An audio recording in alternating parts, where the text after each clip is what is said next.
Bueno, empezamos. Em,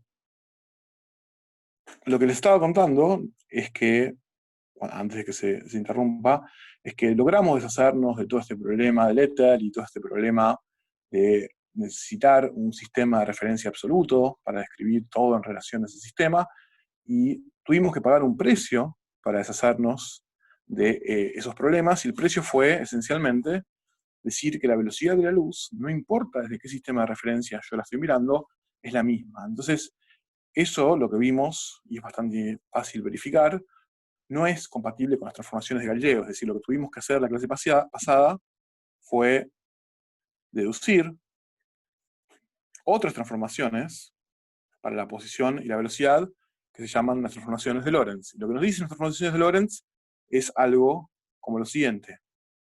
Si yo tengo un observador O, es decir, este es su origen de coordenadas, tiene sus ejes, X y Z cartesianos, y tengo otro observador O',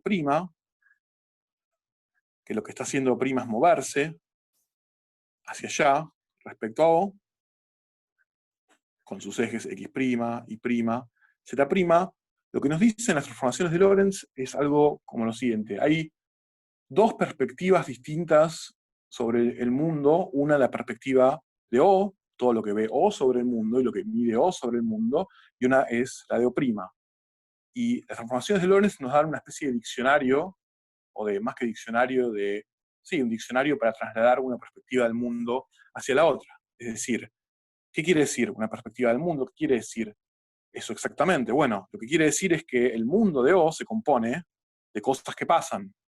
Cada cosa que pasa en el mundo de O es algo que podemos llamar, por ejemplo, evento. Es decir, cada cosa que sucede en el mundo de O es algo que pasa en un lugar, es decir, con coordenadas X y Z, y en un tiempo. Y eso es todo lo que yo necesito saber para entender cuándo y dónde pasó algo. Entonces, lo que nos dicen las transformaciones de Lorentz es, para O', este evento se ve ahora de la siguiente forma. Se ve como X', Y', Z', T', y las transformaciones que nos relacionan.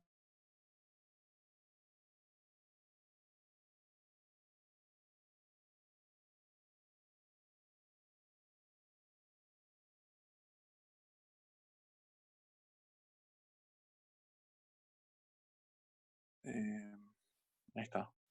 Sí, sí. Perdón que se me escapó una puteada. No, pero están dando con el ancho de banda lento. Y no sé por qué carajo es. Me gustaría entenderlo, la verdad. Porque estoy solo en mi casa, no hay nadie más, no hay nadie usando el internet que yo sepa. Em, bueno, bueno, yo no sé, ahí volvió. Em, entonces, sigo haciendo lo mejor posible. Y vamos a la clase que viene, voy a pregrabar la clase en pedacitos y la vamos a ver. Me parece que es la mejor manera. Bueno, lo que les estaba diciendo es, entonces, X' es igual a gamma por X menos BT, y después tenemos Y', no se transforma, Z' tampoco, pero el tiempo sí, de la siguiente forma. T' es igual a T menos Bx sobre C cuadrado. ¿Ok? Entonces, esto que está acá es lo que llamamos transformaciones de Lorentz. Y estas cosas dependen, obviamente, de la velocidad con la que se mueve O' respecto a O, y la velocidad está metida acá, pero también está metida en este factor gamma. Este factor gamma era algo que crecía a medida que la velocidad crecía, y que es así infinito a medida que yo me acercaba a la velocidad de la luz. Entonces, y esto es como se ve un evento ahora para O'. Entonces, matemáticamente no es particularmente difícil la idea de la transformación de Lorentz, pero sí es difícil conceptualmente, porque Perdón, profe, sí, ahí en el T', en la ecuación de T', dice gamma por T T menos menos Bx B por X. sobre ese cuadrado, sí. Bueno, entonces había consecuencias de esto que nosotros calculamos la clase anterior, que tenían que ver con el hecho de que el tiempo y la posición estaban mezclados. Una era lo que llamábamos la dilatación del tiempo. La dilatación del tiempo, lo que decía es, yo tengo un intervalo de tiempo, delta T', visto o sea, yo no veo un intervalo de tiempo en delta t', y al mismo tiempo tengo yo desde mi sistema un intervalo de delta t. Entonces, ese intervalo de delta t' en el sistema de referencia que se está moviendo es más grande, es decir, que yo veo que el sistema que está en movimiento respecto a O tiene un tiempo que transcurre más despacio. Yo tengo que multiplicar todos los intervalos por este gamma. Y también vimos otra cosa que se llamaba la contracción de Lorentz, que era para una distancia L, que era paralela a la dirección del movimiento, lo que pasaba era algo similar, pero en vez de una dilatación era una contracción. Es decir, yo veo ahora las longitudes en el sistema O' que se está moviendo en relación a donde yo estoy parado, que eso las veo acortadas.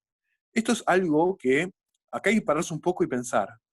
Y acá es donde surgen las dificultades conceptuales con la transformación de Lorentz. ¿Por qué yo no puedo venir, por ejemplo, si ahora, capaz al final cuento algo de la paradoja de los gemelos, pero ¿por qué yo no puedo venir acá, por ejemplo, y decir que entonces, como vale esto, puedo pasar dividiendo y tengo esto? O sea, lo que sería, esto que está acá, lo que sería decir, sería equivalente a decir, miren, si yo, por ejemplo, no sé, veo que todos los tiempos en otros sistemas de referencia, que se mueven en una velocidad constante respecto al mío, están ocurriendo más lentos, entonces, cuando alguien está en otro sistema en uno de esos sistemas de referencia y ve cómo transcurren los tiempos en el mío, naturalmente debería verlos transcurrir más rápido. Quizás es más fácil de entender con la contracción de Lorentz. Si yo me muevo a una velocidad muy rápida, entonces lo que veo, o mejor dicho, si hay otro sistema de referencia moviéndose a una velocidad muy rápida, lo que yo veo es que todas las longitudes están acortadas en el sistema de referencia. Entonces, mi intuición, si yo pienso que está bien pasar dividiendo, multiplicando así nomás, es que entonces las longitudes deberían, para ahora el sistema de referencia que se está moviendo, aparecer todavía más largas en mi sistema de referencia. Y eso no es lo que pasa. Es completamente simétrica la situación. Es decir, yo veo que las longitudes que se mueven están más acortadas y todo es simétrico. Para la persona que se está moviendo, ahora desde su perspectiva, esa persona está quieta y yo soy el que se está moviendo y todas las longitudes son las que están acortadas. Y eso es algo que es un poco antiintuitivo, es decir, digo, no parece, si bien entendemos que tiene que ser así, que tiene que ser perfecto antisimétrico, uno tiene la intuición de pensar que uno puede pasar dividiendo y multiplicando acá directamente, y al mismo tiempo también uno tiene esa intuición de que si algo se ve más chico en un sistema de referencia que se mueve, entonces desde el sistema de referencia yo me tengo que ver todavía más largo. Y matemáticamente esto está mal, pasar dividiendo por el siguiente motivo. Lo que las transformaciones de Lorentz relacionan entre dos sistemas, entre O y O', son los eventos, no son las coordenadas individuales. Es decir, yo necesito transformar todo un evento, después todo otro evento, y después restar las coordenadas para entender cuáles son los delta. Yo no puedo operar únicamente en una única coordenada. Eso lo podía hacer antes en el caso del tiempo, porque el tiempo y el espacio estaban esencialmente desacoplados, pero ahora lo que nos está diciendo las transformaciones de Lorentz es que ya no existe más el espacio y el tiempo, ahora existe el espacio-tiempo. Entonces, yo necesito siempre transformar eventos enteros y después puedo hacer las cuentas de las diferencias de los intervalos. No hacerlo así sería análogo, entonces, supónganse, por ejemplo, que esto es un sistema de referencia cartesiano, usual, y esto es lo mismo pero rotado. Es una transformación de coordenadas, es decir, yo puedo escribir cuáles son mis coordenadas acá, y después cuáles son mis coordenadas del sistema rotado, y transformarlas. Bueno, hacer esto de pasar multiplicando una sola coordenada sería análogo a rotar una única de las dos coordenadas del sistema de referencia para entender entonces cuál es la coordenada, la posición de un objeto en el sistema rotado. Yo necesito rotar todas. Y eso análogamente es lo que ocurre con la transformación de Lorentz. Transformamos todos los eventos y después podemos recién ahí restar y calcular los intervalos de las coordenadas. Intuitivamente, si uno dice, bueno, pero sigo sin entender cómo puede ser que desde mi perspectiva algo esté achicado y yo desde la perspectiva de eso que está achicado también está achicado, los dos estemos achicados, y no que uno esté más largo que el otro. Bueno, eso no es tan extraño, ya hay situaciones del día a día en las que eso pasa. O sea, si ustedes están parados y desde lejos ven a un amigo de ustedes que está alejado, varios, no sé, va una cuadra, por ejemplo, ustedes a su amigo lo ven chiquitito, pero su amigo no los ve a ustedes grandes, ¿no? Como un gigante solamente porque ustedes lo ven chiquitito a él. Su amigo también los ve chiquititos a ustedes. Es decir, es un tema de perspectiva. O sea, no es que porque ustedes ven algo que está lejos chiquitito, esa cosa chiquita ustedes lo ven gigante. Esto es lo mismo, pero con la contracción de Lorentz. Exacto, eso se llama perspectiva. Entonces, pero el problema de las transformaciones de Lorentz es que esta perspectiva no es únicamente en el espacio, es una perspectiva en la cual el espacio y el tiempo aparecen mezclados. Yo creo que, a ver, las transformaciones de Lorentz les van a costar y yo creo que está bien. Si de toda la carrera de física, lo más antiintuitivo y lo más difícil de conceptualizar, de toda la carrera. Porque si bien por un lado tenemos cosas como, no sé, péndulos moviéndose, cosas cayendo en un plano inclinado, digamos, los objetos usuales de la mecánica, que son fáciles de imaginar, porque estamos rodeados de ese tipo de objetos, y por el otro lado tenemos, en la carrera de física se van a encontrar con cosas que son infinitamente más difíciles de imaginar que una transformación de Lorentz, objetos en espacios de infinitas dimensiones, no sé, cosas realmente muy extrañas. Esas cosas son tan raras que uno ni siquiera las intenta imaginar. De alguna forma, las transformaciones de Lorentz están justo en el límite en el cual se empieza a poner difícil la intuición, pero al mismo tiempo parece que si nos esforzamos vamos a poder entenderlo. Entonces, creo que las transformaciones de Lorentz están justo al borde de alguna forma entre lo que es intuitivo y lo que no, y por eso es que son tan difíciles de entender. Ahora les voy a mostrar un ejemplo, que es un ejercicio de la guía, que el ejercicio de la guía está con otro nombre, pero el nombre original de esto es la paradoja de la escalera y el granero, para que tengan una idea de lo viejas que son estas cosas. Esta es la paradoja de la escalera y el granero. De nuevo, en la guía un ejercicio con un garage, con un auto, pero no, obviamente es lo mismo. Lo que nos dice la paradoja, que la voy a poner entre comillas, porque no es una paradoja, simplemente es algo que puede ser difícil de entender, pero no es una paradoja, es algo como lo siguiente. O sea, están ustedes con una escalera, por ejemplo, que es la escalera que voy a dibujar acá, y su objetivo es meter la escalera dentro de este edificio que es un granero. Ahora, ¿qué pasa? La escalera tiene una longitud que vamos a llamar D, y el granero tiene una longitud que vamos a llamar L. Y resulta ser que D es mayor que L. O sea, pareciera que no hay forma de que entre la escalera en el granero. Ustedes se acercan, la intentan meter y cierran una puerta, pero la otra no cierra. Digo, es lógico, ¿no? Es la intuición que tenemos de hacer entrar algo en un lugar que no entra. Bueno, pero si alguien es un poco listo, podría agarrar y decir, bueno, entonces lo que puedo hacer para meter la escalera en el granero es venir corriendo a mucha velocidad con la escalera. Entonces, desde la perspectiva de alguien, por ejemplo nosotros que estamos acá parados, desde la perspectiva de alguien que está quieto respecto al granero, por la contracción de Lorentz, la escalera se va a contraer, es decir, que la escalera va a ser vista como que tiene una longitud menor. Es decir, que si la velocidad es lo suficientemente grande, entonces podría ser que por la contracción de Lorentz, la escalera se vea así en un momento, es decir, la escalera se vea comprimida, de forma tal que entre justo, por ejemplo, en el granero, o sea, que D sobre gamma, que este es el factor gamma asociado a la velocidad con la que se está moviendo la escalera, sea exactamente igual al largo del granero. Entonces, si eso pasa...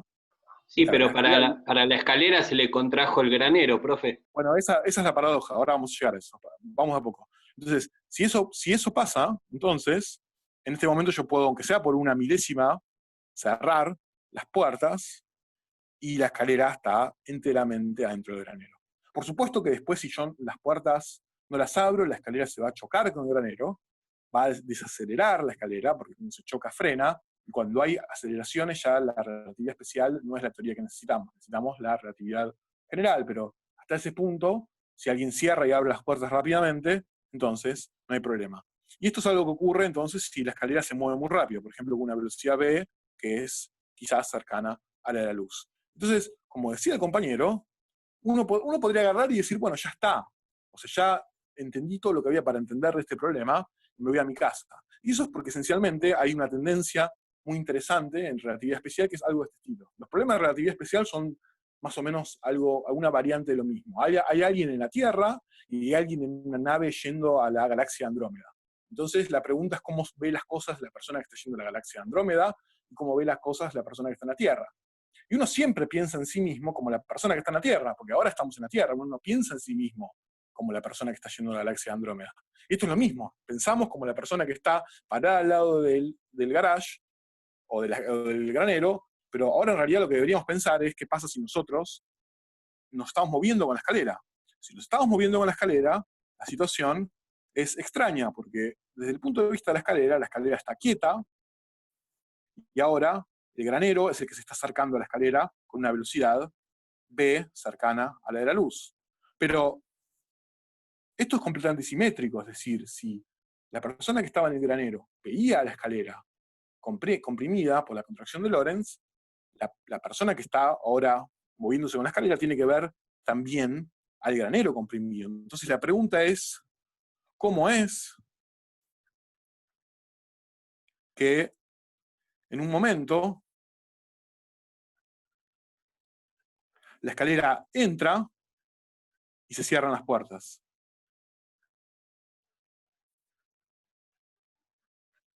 Pareciera que no puede pasar, es decir, ya pasó, en el sentido de que ya vimos que desde la perspectiva de granero eso es lo que pasa, pero la pregunta es cómo eso es consistente con lo que ve una persona que está moviéndose con la escalera.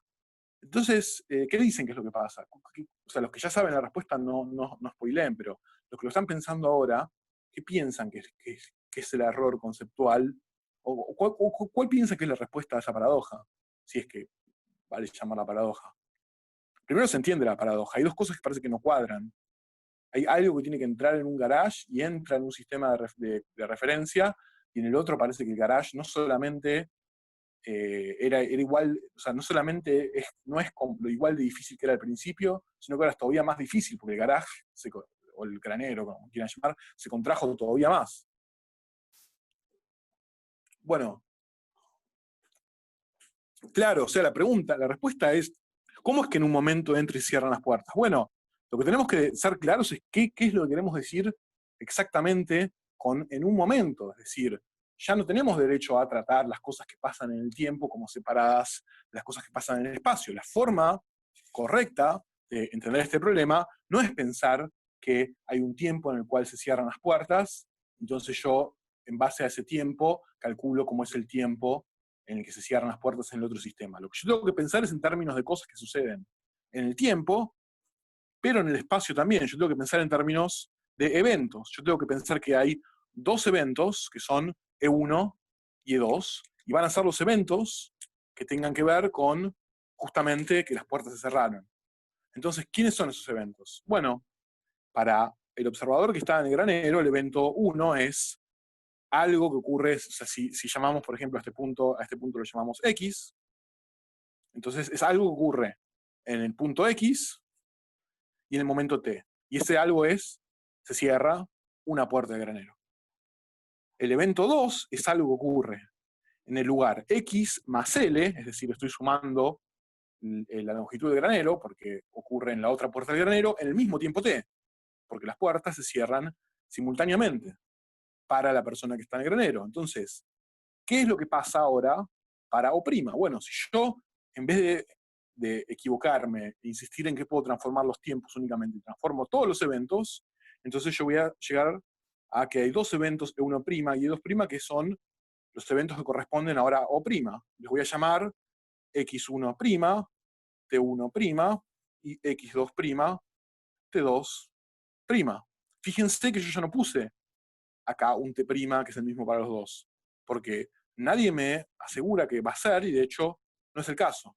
Entonces, cuando yo aplico las transformaciones de Lorentz para tratar de averiguar quiénes son estas cosas, eso es algo que es bastante directo. Es aplicar las transformaciones que estaban en la hoja anterior. O sea, si yo ahí lo hago bien, no me puedo equivocar. Eso es un procedimiento que es esencialmente algorítmico, por llamarlo de alguna forma, es mecánico. Esto es cómo se transforman las posiciones, y esto es cómo se transforman los tiempos. Perdón, E1, entonces cuando se cierra la primera puerta y E2 cuando se cierra la segunda. ¿Cuándo? E1 va a ser el evento. Evento E1, claro, E1 es este evento de acá, que tiene que ver con la Perfecto. cerradura de la primera puerta. Primera llamémosla a la que está a la izquierda, y E2 es la segunda, la que está a la derecha. Entonces fíjate que para la persona que está quieta respecto al granero, los dos ocurren a un tiempo T. Claro, perfecto. E2 ocurre en X más L. Ahora estoy transformando, aplicando acá las transformaciones de Lorentz, y esto es sencillamente hacer la cuenta poniendo donde dice X, en uno pongo X y en uno pongo X más L, porque en X2 es la posición de la puerta, de la segunda puerta del granero, y lo mismo acá en los tiempos.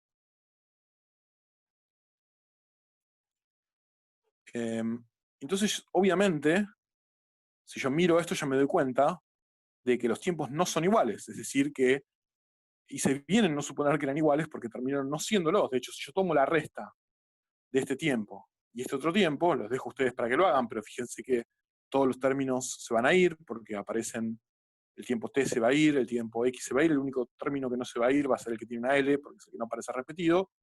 Voy a llegar a la conclusión de que T2' es igual a T1' menos BL gamma sobre C cuadrado. Esto quiere decir que el tiempo 2 para el observador O' es menor que el tiempo 1. Y eso nos da entonces la respuesta, que es exactamente lo que está pasando. Lo que está pasando es algo como lo siguiente: la escalera está quieta, porque estamos en O', que es el sistema de referencia en el cual la escalera está quieta, y el granero se va acercando. En un momento se acerca de forma tal que la escalera ya entró por la primera puerta. ¿Qué llegó antes? ¿Antes al fondo que al principio? No es donde llegó antes. Primero llegó al principio. La pregunta es cuándo se cierran las puertas. La escalera primero llegó, como es lógico, a la primera puerta. Pero la pregunta no es cuándo llega a la puerta, sino cuándo ocurren los eventos. Los eventos son que se cierran las puertas. Entonces, la escalera entró, se metió el granero por esta puerta, y ahora, por fin, llegamos al tiempo T2', que es el momento en el cual esta puerta se cierra. O sea, esto es el evento E2'. Ahora, estos eventos no son simultáneos, es decir, que la puerta se cierra y después se abre, que es lo que pasó en el sistema O, pero ahora, un tiempo después, es decir, en T1', que es posterior a T2', ahora yo tengo esta situación en la cual finalmente se cierra la otra puerta cuando la otra escalera ya pasó, y este es E1'. Entonces, esto es esencialmente lo que está pasando. La simultaneidad, asumir la simultaneidad de los eventos fue el error. Hay una variante de este ejercicio que es divertida, que no es divertida, sino que es conceptualmente mucho más desafiante, que es: ¿qué pasa si la puerta no se abre después? O sea, ¿cómo compatibilizar lo que sucede entre los dos sistemas de referencia si en realidad la persona que está manejando las puertas de granero deja que se choque la escalera? Y eso es más complicado porque, lo que les comenté antes, involucra aceleraciones y demás, y si quieren investigarlo, si quieren, puedo subir algo al campus, pero es algo que excede un poco lo que estamos viendo. Fíjense otra cosa, fíjense además que yo con esto calculé no solamente los tiempos de los eventos, sino la posición x2' y x1'. Entonces yo puedo hacer la cuenta x2' menos x1', que es decir, puedo hacer la cuenta de la distancia que recorrió el granero en su movimiento entre esos dos eventos, y esa cuenta, si lo hacen, da exactamente gamma L, o sea, da D. O sea que lo que pasó es que el granero acá se cerró en el tiempo 1, la puerta, y después se abrió y recorrió toda una distancia D, que es el largo de la escalera, y después se cerró otra puerta, de forma tal que justo entonces quedó la otra puerta cerrada y después la escalera siguió. Y yo sé que esto es extraño, yo sé que es antiintuitivo, nadie dice que lo sea, pero así es la física y esto es lo que pasa. Y no hay una contradicción, eso es lo importante que tienen que entender, no hay una contradicción entre las dos cosas que pasan. Bueno, esto fue... O sea, algo que fue simultáneo en O, no lo fue en O'. Ese Sí, sería la... eso es extremadamente común en relatividad, digamos. Eso es algo que ya sabíamos que iba a pasar, y este es un ejemplo. Porque, de nuevo, cuando uno transforma los tiempos, la simultaneidad o no depende no solamente de cuándo ocurrieron las cosas, sino de dónde, porque en la transformación de Lorentz aparece el espacio también. Bien. Bueno, hay un ejercicio que voy a hacer ahora rápidamente, no es el mismo, pero es análogo, a un ejercicio que está en la guía, que me parece que está bueno porque es algo que es tangible, es decir, algo que ustedes pueden... Esto hasta ahora no es muy tangible, o sea, ustedes no se imaginan que la gente verificó la teoría de la relatividad experimentalmente haciendo pasar escaleras por graneros. Obviamente eso no fue el caso, ¿no? Los tests de la relatividad especial, los tests empíricos, no tienen que ver con graneros y escaleras. Tienen que ver con Profe, otras cosas, como las que voy a contar ahora.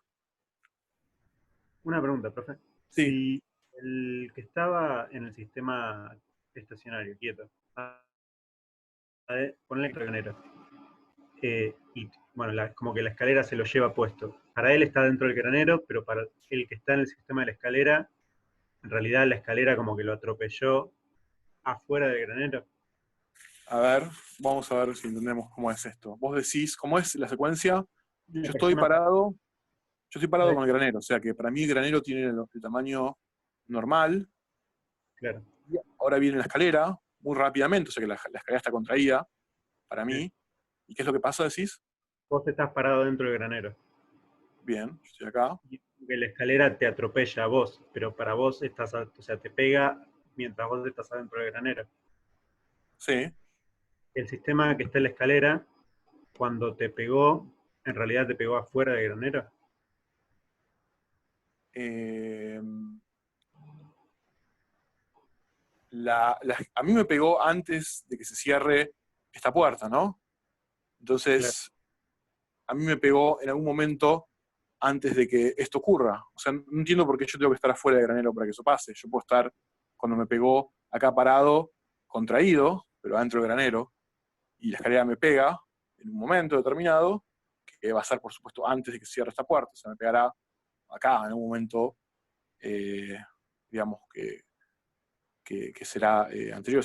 No sé si entiendo la, la contradicción. O sea, yo lo que Está bien, entiendo no, es... yo me mareé. Y Sí, esos segundos sí tienen que compartirlos. O sea, el tiempo en el que yo sentí el golpe y en el que el de la escalera sintió el golpe, tienen que ser sí, claro, o sea, simultáneos. exacto, o sea, porque si no, no, o sea, después hay que frenar y, y preguntarse si lo que vio uno y lo que vio el otro tenía sentido. Y si bien la simultaneidad en sí misma no es algo que tenga que preservarse, si este evento ocurrió, digamos, adentro del granero, digamos, bueno, para mí o para la persona que estaba con la escalera también tiene que ser así. Es algo que ocurrió, digamos, es bueno, nada, si no, no sería compatible. Bien. Claro. Bueno, esto es en el año 1936, aproximadamente. Ustedes habrán escuchado que la materia está hecha de electrones y de protones y de neutrones y de un montón de otras cosas más que nadie entiende, pero hasta el año 1936, hacemos una pregunta de Franco. Claro, sí, es una cosa así, es básicamente como pasar una escalera. Sí, igual, ¿para qué uno intentaría cerrar las puertas y después uno va a seguir moviéndose con la escalera? Bueno, no importa. En el año 1936, la gente sabía, era como una especie de inocencia que se iba a perder pronto. De hecho, en el año 1936, la gente sabía que existían cosas como el electrón, el protón y el electrón, y de hecho tenían teorías bastante sofisticadas para algunas de esas partículas. Por ejemplo, hay algo que se llama ecuación de Dirac, que eso es una teoría relativista, bastante sofisticada para explicar el movimiento del electrón, pero al mismo tiempo sabían que todo lo que ellos, todo su conocimiento del átomo en el fondo estaba mal. Lo sabían esencialmente porque los protones, como tienen la misma carga, son positivos, tienden a repelerse entre sí. Entonces, la pregunta es, por supuesto, ¿cómo es que están todos metidos en el núcleo del átomo? Si lo que querrían hacer, justamente por ser partículas que tienen la misma carga eléctrica, es alejarse. Entonces sabían que en el fondo toda la teoría del átomo estaba mal, que iba en algún momento que hacer falta meter alguna fuerza adicional, que después termina siendo una fuerza fuerte, etc. Pero hasta ese momento, los indicios, digamos, de que había algo no tan fundamental en estas partículas eran más o menos tenues, hasta que en el año 1936 aparece una nueva partícula elemental, una partícula elemental maravillosa, que al día de hoy se llama muón. En esa época tenía otro nombre, pero el día de hoy la llamamos muón, y el muón básicamente es un electrón gordo. Es decir, el muón tiene una carga negativa, igual que la carga negativa del electrón, en ese sentido es igual al electrón, pero la masa del muón es algo así como 200 veces la masa de un electrón. Los electrones, ustedes recordarán, son partículas negativas, mucho más pequeñas que los protones y los neutrones, pero el muón es una partícula que es negativa, pero no es que, o sea, su masa ya no es tanto más pequeña que la del protón. Entonces, esto no es lo único que se sabía del muón en esa época, sino algo más. Sabía algo sobre el muón, que es que no vivía mucho tiempo. Iba a hacer una analogía con la obesidad, pero me pareció insultante, sobre todo porque yo tengo sobrepeso, así que no sé de qué me río. Pero este electrón gordo no vive mucho tiempo. Este electrón gordo vive algo así como 2.2 microsegundos, o sea, lo que es lo mismo 2.2 por 10 a la menos 6 segundos, es decir, alrededor de 2 millonésimas de segundo. Después de ese tiempo, el muón se transforma en un electrón y neutrinos y, digamos, y deja de existir como tal. Entonces, hay algo interesante. Bueno, ¿qué es lo que pasa si uno tiene una bolsa con n muones? Es decir, si yo tengo una bolsa de consorcio, para imaginarlo más tangiblemente, con n muones, entonces la pregunta es cuántos de esos muones que se van muriendo me quedan en un tiempo t. La respuesta es que es el número original de muones y que la cantidad de muones que yo tengo va decreciendo exponencialmente con e a la menos t sobre lo que se llama la vida media, que es este número. Es decir, que si yo grafico cuántos muones tengo en función del tiempo, voy a tener una curva que va a ser una exponencial, donde esencialmente en el tiempo tau, esto se me hizo n sobre e. Dependiendo del tiempo tau, esta curva es más larga o más corta. Pero el punto es que estas partículas no viven mucho y que exponencialmente, si yo tengo n, las voy perdiendo y al cabo de un tiempo tau ya perdí más o menos la mitad, porque e es más o menos 2. Entonces, la gente sabía estas cosas, es decir, entendía cuál es la vida media del muón, pero al mismo tiempo pasaban cosas como las siguientes. Imaginen que esta es la capa superior de la atmósfera, es decir, la parte donde, pongamos, empieza a haber una densidad más o menos razonable de nitrógeno y de oxígeno, y que una distancia bastante importante, una distancia muy importante más abajo está el suelo, estamos nosotros parados.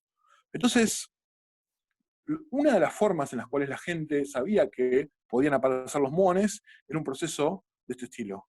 Viene algo que se llama un rayo cósmico. Un rayo cósmico es, por ejemplo, un protón con mucha energía, con mucha velocidad, por algo que pasó en algún lugar del cosmos que ahora no viene al caso. Hay cosas muy raras pasando en el espacio exterior. Hay supernovas, hay cuásares, hay agujeros negros. Bueno, en algunas de esas cosas extrañas se genera desde lejos una cosa que es un protón con mucha velocidad. Y el protón, el momento en el cual empieza a chocar con la atmósfera, en ese momento se transforma rápidamente en un muón.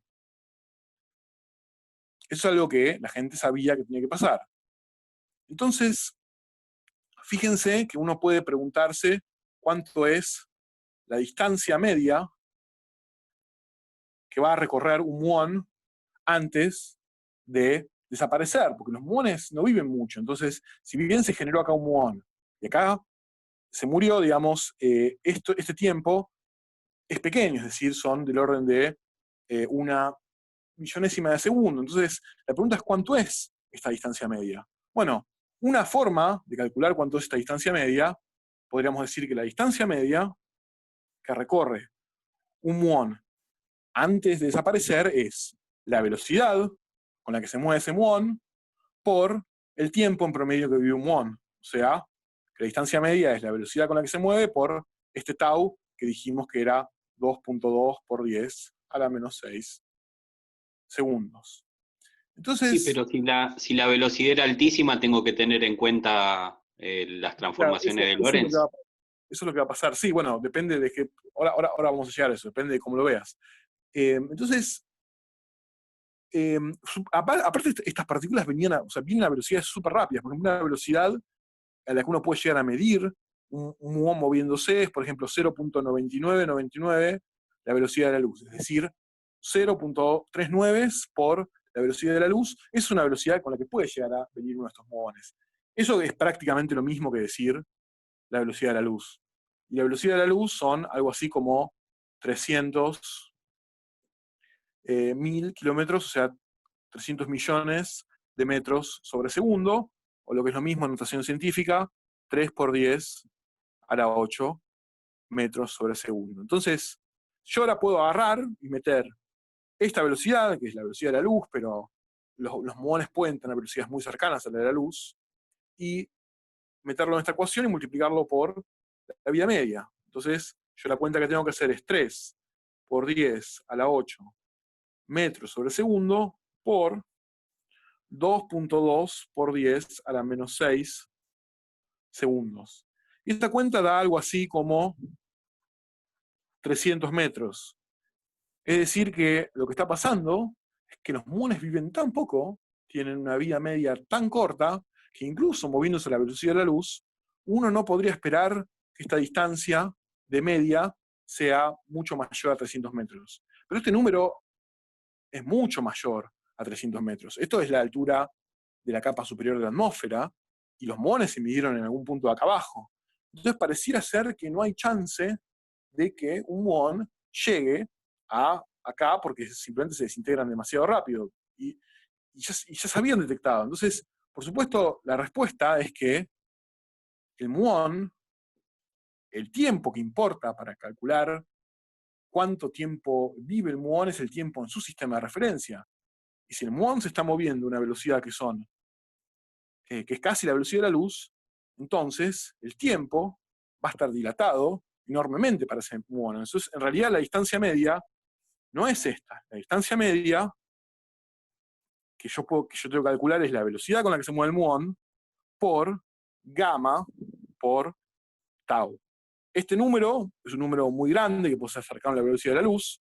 Este número sigue siendo 2.2 por 10 a la menos 6 segundos, y este número es un número que va a ser grande si la velocidad es cercana a la de la luz, y si es lo suficientemente grande, va a ser que toda esta distancia sea tal que yo pueda observar los muones en la Tierra. Y el ejercicio de la guía lo que les pide esencialmente es hacer esta cuenta.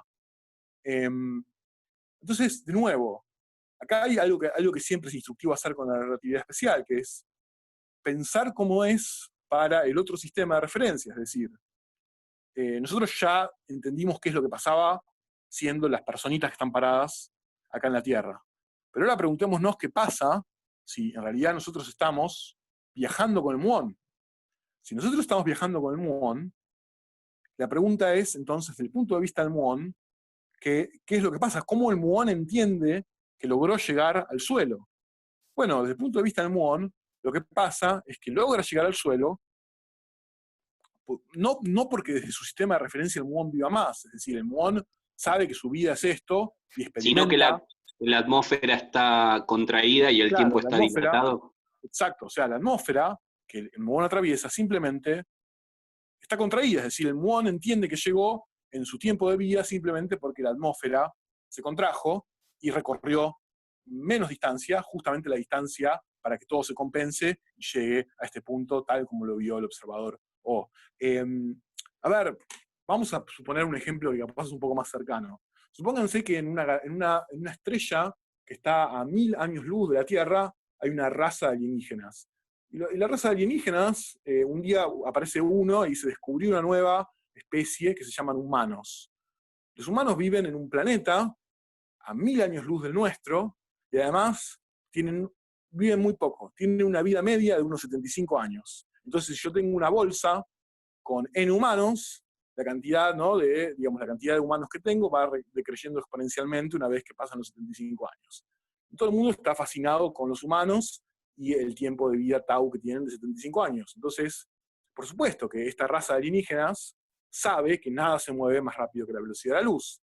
Entonces, si algo quiere cruzar desde la Tierra hacia su estrella, y la separación son 1000 años luz, entonces tienen que pasar más de 1000 años. Entonces, imagínense la sorpresa cuando llega una nave espacial al planeta de estos alienígenas, aterriza y se baja un humano relativamente joven caminando. ¿Cómo puede ser?, preguntan los alienígenas. Bueno, eso es porque no resolvieron la guía de relatividad especial, porque si hubiesen resuelto la guía de relatividad especial, sabrían que en realidad el humano, al viajar, desde la perspectiva de los alienígenas, para el humano transcurrió menos tiempo, transcurrió, de hecho, una cantidad de tiempo que puede haber sido muy, muy baja, dependiendo de justamente la velocidad con la que se estaba moviendo el humano. Y de la perspectiva del humano, lo que pasó es que la distancia que recorrió no fueron en realidad 1000 años luz, fueron mucho menos, porque justamente la distancia estaba contraída por la contracción de Lorentz en la dirección de movimiento. Esto es exactamente análogo a lo que pasa con el muón, lo que pasa con el viaje interestelar. Uno podría pensar que la relatividad especial son malas noticias para los intentos de viajar a otras estrellas.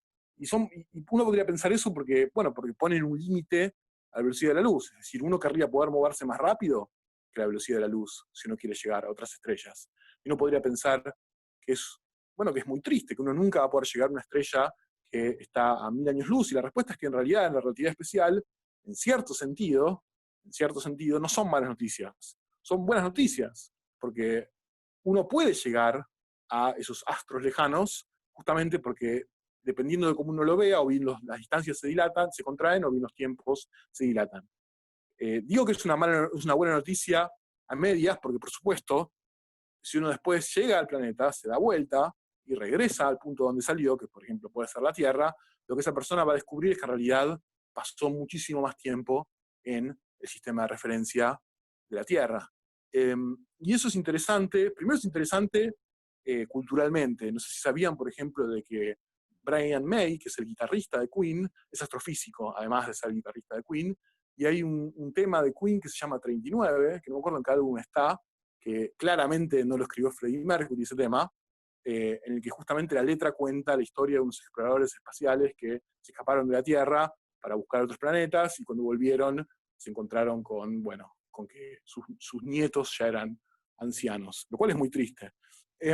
Después hay otra cosa que es interesante con esto que acabo de decir, que es un momento. O sea, ¿en qué momento dejó de ser equivalente lo que pasa en un sistema de referencia y lo que pasa simétrico, lo que pasa en un sistema de referencia y en el otro? Es decir, siempre, todo el tiempo dijimos que si el tiempo se tenía que ver más lento en O' visto desde O, también tenía que pasar lo mismo al revés. Entonces, si hay una nave que se está alejando, entonces el tiempo en la Tierra tendría que parecer más lento para la persona que está en la nave, al mismo tiempo el tiempo en la nave tendría que parecer más lento para una persona que está en la Tierra.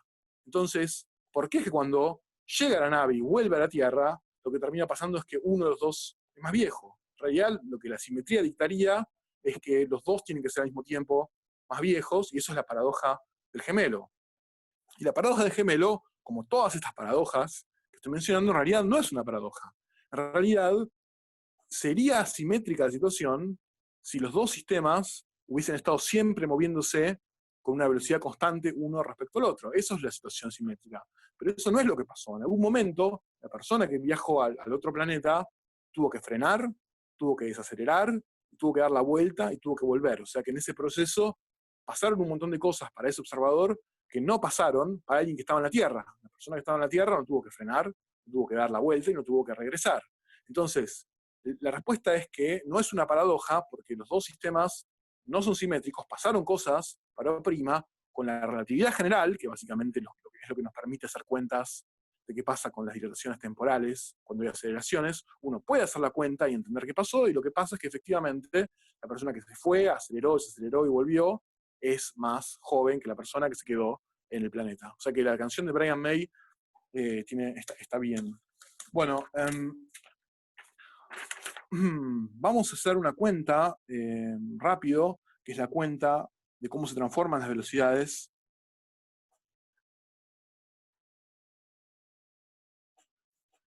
de acuerdo a las transformaciones de Lorentz.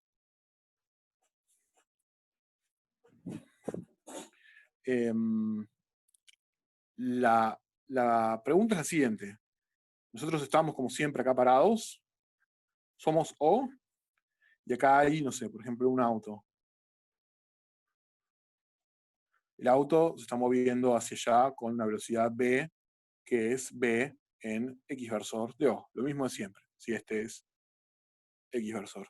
Y ahora alguien en el auto decide tirar un avioncito de papel, pongámosle, adentro del auto, y desde la perspectiva de la persona que está en el auto, ese avioncito de papel tiene una velocidad que vamos a llamar U'. Es decir, que U' es la velocidad del avioncito de papel vista desde O'. O' es el sistema que se mueve con el auto. Entonces la pregunta es entonces cuál es la velocidad U del avioncito de papel vista por O. Nosotros lo que hacíamos antes con este tipo de problemas era simplemente decir que la velocidad vista desde O era la suma de la velocidad de O' más la velocidad del avioncito de papel vista desde O'. Eso era la transformación de Galileo, pero si ustedes se acuerdan, la clase que vi con diapositivas, en los momentos, cuando nosotros empezamos a explicar la transformación de Galileo para rayos de luz, lo que terminó pasando es que cuando nos quisimos dar cuenta, ya habíamos admitido que existía un éter y un sistema de referencia absoluto y un montón, y después, unos años después, estábamos tratando de medir la velocidad en relación a ese éter y no encontrábamos nada. Entonces, todo eso había empezado justamente por asumir que las velocidades se transformaban así. Entonces, vamos a revisitar esa hipótesis en vista de cómo son las transformaciones de Lorentz. Las transformaciones de Lorentz nos van a decir cómo se transforman realmente las velocidades. La velocidad de U', como toda velocidad, la voy a pensar como un vector que tiene tres componentes. Estas son las componentes X, Y y Z que ve O' de la velocidad del avioncito de papel. Yo sé cómo calcular estas componentes, porque es lo que hicimos desde el primer día de la materia. Estas componentes son límites. Son los límites cuando los delta t tienden a 0 del espacio sobre el tiempo. Y pongo primas en todos lados porque estos son los límites que calcula O' con sus coordenadas. Estamos hablando de la velocidad vista por O'. Son esos tres límites.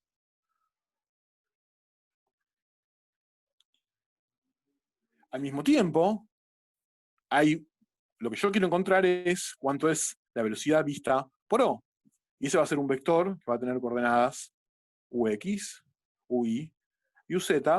Y si yo, desde la perspectiva de O, quiero calcular como un cociente incremental, en realidad lo que va a hacer es, la fórmula va a ser la misma, igual que todas estas que está acá, pero sin las primas. Eso sería como calcularía las derivadas para O. La única diferencia es que no hay primas. Entonces, escribamos quién es delta X en función de delta X' y de delta B'. Eso no es difícil. O sea, delta X es, por la transformación de Lorentz, el factor gamma por el delta X visto en O'. Y esta es la transformación de Lorentz para delta X. Delta Y queda igual, y delta Z también queda igual. Delta T no queda igual, y va a ser, de nuevo, por la transformación de Lorentz, delta T' más B sobre C cuadrado delta X'. Entonces, esto es cómo se escribe delta X, delta T, y delta Y, delta Z en O, sabiendo cuánto valen en O'. Esto es la transformación de Lorentz. Fíjense que acá puse un más, no un menos, porque nosotros las transformaciones de Lorentz que usábamos eran pensando en encontrar las coordenadas del evento en O', sabiendo cuáles eran las coordenadas del evento en O, y ahora estamos al revés, o sea, ahora la prima quedó de este lado. Y habíamos dicho en la clase anterior que eso, como la situación es completamente simétrica, lo único que teníamos que hacer para encontrar esa transformación inversa es asumir entonces que para O', cuando prima está quieto, todas las cosas se mueven ahora con una velocidad menos b. Y punto. O sea, cambiando b por menos b, yo tengo la transformación de O' hacia O. Entonces, yo ahora puedo escribir cuánto vale delta X sobre delta T, que es lo que yo voy a querer calcular cuando delta T tiende a 0, para saber cuánto es la velocidad Ux. Y esto es simplemente el cociente de estas dos cosas. Es delta X' más B por delta T' sobre, con un gamma acá, gamma por delta T' más B sobre C cuadrado por delta X'. Los dos gamma están arriba y están abajo, se van a cancelar. Y algo que me va a servir para hacer la cuenta es, además de cancelar los gamma, sacar un factor común delta t' arriba y abajo, es decir, sacar un factor común delta t' arriba, escribiendo entonces que esto es delta x' sobre delta t' más p. Y abajo lo mismo, sacar un factor común delta t' y decir que esto va a ser 1 más b sobre c cuadrado delta x' sobre delta t'. Y estas cosas también se pueden cancelar. Entonces, si yo quiero calcular cuánto vale ux es el límite cuando delta t tiende a 0 de delta x sobre delta t, o sea que es el límite cuando delta t tiende a 0 de toda esta cosa que está acá, de delta x' sobre delta t' más Perdón, b. profe, ¿no sería el límite cuando delta t' tiende a 0? Estamos en el sistema de referencia O, o sea que vos querés los tiempos medidos en O, no querés los tiempos medidos en prima. O sea, digo, así como cuando vos calculabas las componentes UX, UI, UZ de la velocidad en O', lo hacías haciendo tender delta t' 0, y tomabas el cociente incremental con todas las cosas primadas, es decir, el sistema de referencia de O', para hacer lo mismo no, es lo mismo, pero nada tiene prima. ¿Está bien? Pero Eso en es algún lógico. momento entonces tengo que reemplazar el tiempo primado de mi otro sistema porque Sí, no vamos es a el llegar a mismo eso. instante. Ah, ok. Vamos a llegar a eso. Lo que yo quiero decir es, tenemos que calcular esto, ¿no? Entonces, ¿cómo calculamos esto? Bueno, como dice el compañero, acá parece haber un pequeño problema, porque nosotros estamos haciendo tender delta t a 0, pero acá tenemos cosas que están primadas. Entonces, si ustedes se fijan, yo puedo escribir que delta t' es igual a gamma por delta t menos b sobre c cuadrado delta x. Y también puedo decir que delta x' es igual a gamma por delta x menos b por delta t. Entonces, lo que yo quiero decir es lo siguiente.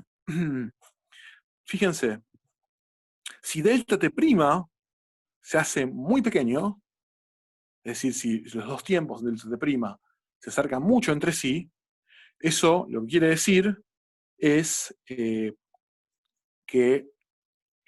o sea, esto es un movimiento continuo para empezar. Entonces, cuando esto se hace pequeño, esto también se hace pequeño, es decir, que más cerca los dos instantes están, más cerca los dos movimientos, las dos posiciones están. O sea que, por ser un movimiento continuo, delta t' tiende a 0 junto con delta x' tendiendo a 0. Y además,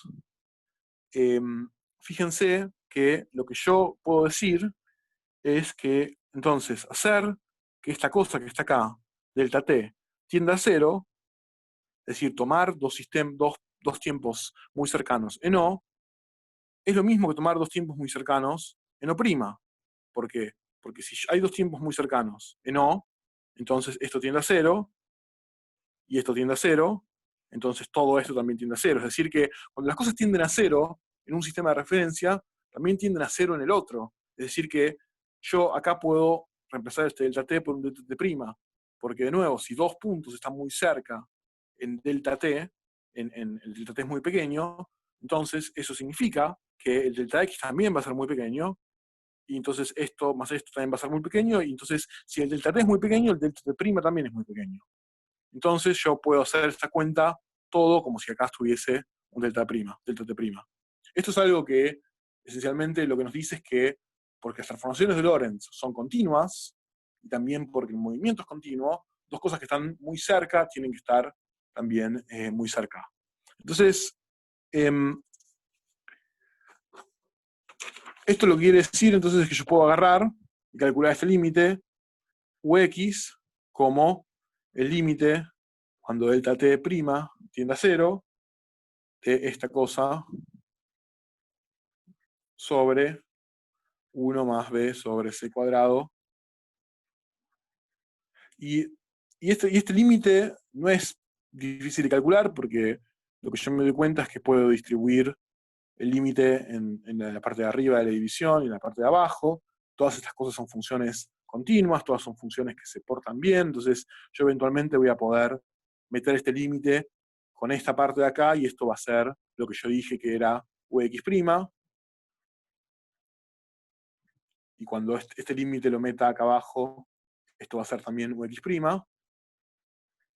Entonces yo llegué a la siguiente relación, que Ux es Ux', es decir, la velocidad que yo mido en O', más la velocidad B entre los dos sistemas de coordenadas, con 1 más B sobre C cuadrado, este factor, por Ux'. Si yo hubiese hecho lo mismo para UI, la única diferencia hubiese sido que este B no estaría, porque no hay velocidad en la dirección, no hay velocidad en la dirección I, entonces si ustedes hacen la cuenta de vuelta para UI, lo que les va a dar es lo mismo, pero sin el B sumando, y lo mismo para Z.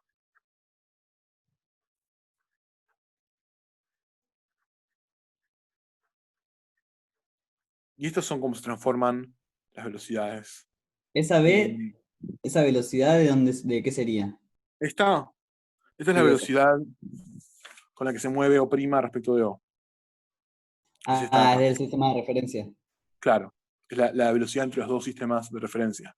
Fíjense, como siempre, que esto que está acá es cómo yo puedo escribir, o sea, cómo yo transformo los Ux', los UI' y los UZ' en las versiones que no tienen prima, pero si yo quiero hacerlo al revés, es decir, si yo quiero calcular estas en función de las otras, como siempre, lo único que tengo que hacer es hacer el cambio B por menos B, igual que lo que hacíamos en la transformación de Lorentz. Porque la única diferencia es que si uno lo ve a otro sistema de referencia moviéndose en B, cuando yo me paro en el otro, lo que lo veo es al otro moviéndose en menos B, y yo hago este cambio acá, entonces ahí tengo automáticamente las dos, las velocidades al revés.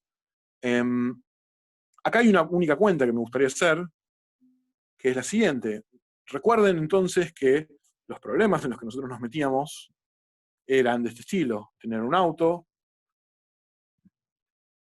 alguien estaba parado acá, y alguien en el auto, ahora no es que tiraba un avioncito de papel, sino que prendía una linterna y tiraba un rayo con velocidad C. Entonces lo que nosotros siempre nos preguntábamos era, bueno, entonces, ¿qué pasa con el rayo de luz? O sea, ¿cómo ve la velocidad del rayo de luz O? ¿Qué es lo que tengo que hacer? ¿Tengo que sumarle la velocidad B del auto? ¿Qué es lo que tengo que hacer? Entonces, y ahí es donde empezamos a preguntarnos, bueno, pero ¿en qué medio se propaga la luz? Entonces yo estoy quieto en ese medio, no le tengo que sumar nada, pero si yo, bueno, ese tipo de preguntas que nos hacíamos. Y lo que va a pasar con las transformaciones de velocidad, es que esas preguntas se van a responder cómo se tienen que responder, como ya sabemos que se tienen que responder, que es que si en O', la velocidad es, entonces, C en la componente X, porque es la velocidad de la luz, 0, 0, porque lo tiro en una dirección que es la B que está dividida por C, donde esta que está acá es la misma. Esta velocidad B es la misma en todos, y es la velocidad... La relativa entre los dos sistemas. Claro, sí, sí, sí. Capaz la pregunta es por qué me sigue apareciendo cuando yo hago la cuenta con UZ o con UI. Eso cuando ustedes hagan la cuenta les va a hacer que siga apareciendo, porque si bien acá no aparece, es decir, acá lo que les va a pasar es que no tienen ese problema, acá van a tener el tiempo dividiendo, y en el tiempo siempre van a tener metido acá un delta X'. Entonces, si hacen la cuenta van a llegar a que, porque este tiempo está dividiendo, la C es la velocidad de la luz. C es la velocidad de la luz, 300.000 kilómetros sobre segundo. Siempre usamos la letra C para referirnos a la velocidad de la luz. Entonces, en esta situación, O está quieto, en relación, digamos, a, no sé, al planeta Tierra, por decirlo, O' se mueve en este autito, en un momento prende una linterna, apuntando hacia allá, y lanza unas de luz con velocidad C, vista por él, es decir, la persona o ella, visto por O', esto es un haz de luz con una velocidad c. Entonces la pregunta es, sabiendo que este auto se mueve con velocidad v, ¿cómo es entonces la velocidad que ve O? Y para eso, lo que tengo que hacer es simplemente aplicar la ley esta que está acá. Es decir, que Ux, la velocidad que ve el observador O, es la velocidad que ve el observador O', que es c, porque la velocidad que está viendo es c, es decir, es la luz la que se está moviendo en el auto, más la velocidad con la que se mueve el auto en relación a O, que es v, sobre 1 más la velocidad v sobre c cuadrado, y acá tiene que venir la velocidad con la que se está moviendo en Ux', que es esto que está acá, que es c, o sea que acá hay una c. O sea que esto lo que pasa es que se cancela y tengo una c abajo única, entonces esto es c más b, y esto es, puedo pasar esta c multiplicando, o sea, puedo hacer c más b, todo sobre c. ¿Y qué pasa entonces? Esta c que está dividiendo ya en el divisor es la que pasa arriba del todo, y esto que está acá es 1, o sea que toda esta cuenta da c.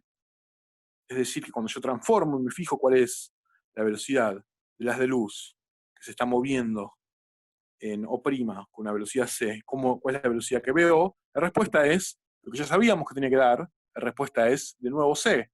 No importa cuál sea esta velocidad b, la respuesta va a ser siempre c, porque justamente ese es el segundo principio de la relatividad especial, que la velocidad c es la misma para todo par de observadores en movimiento relativo constante. Y justamente construimos nuestras transformaciones de Lorentz para que eso pase. Si ustedes repasan cómo construimos las transformaciones de Lorentz, van a encontrar que las construimos pidiendo justamente que c, la velocidad de la luz, sea la misma para O y para O'. Bien, entonces esto tenía que pasar. Si esto no pasaba, estábamos mal. Enzo, ¿te puedo hacer una consulta? Dale. Por el tema de la luz, viste que hay dos maneras de ver lo que sería la luz, como una onda y como un rayo. Estas transformaciones sirven para verlo como un rayo solamente. No, a ver, hay dos formas de ver la luz en el sentido de que lo que probablemente quieres decir es que la luz se puede conceptualizar como una partícula, que es el Tal fotón, cual, sí, sí, sí. y como Como una una onda. partícula y como una onda. Claro, y lo que termina pasando es que en realidad no es, o sea, no está bien decir que se puede conceptualizar como una onda o como una partícula. Eso es una forma de verlo que a mí particularmente no me gusta. Para mí la luz es una partícula. Son fotones. Lo que pasa es que la probabilidad de encontrar en algún punto del espacio donde están esos fotones es una onda. Entonces, la luz son partículas pequeñas, discretas, fotones, que se distribuyen, la probabilidad de encontrarlos toma justamente la forma de estas ondas con las que uno, con las ondas que uno predice con las ecuaciones de Maxwell. Entonces, la velocidad, esto que estamos haciendo acá es completamente, si querés, agnóstico en relación a si estamos tratando con la luz como un fotón o como una onda.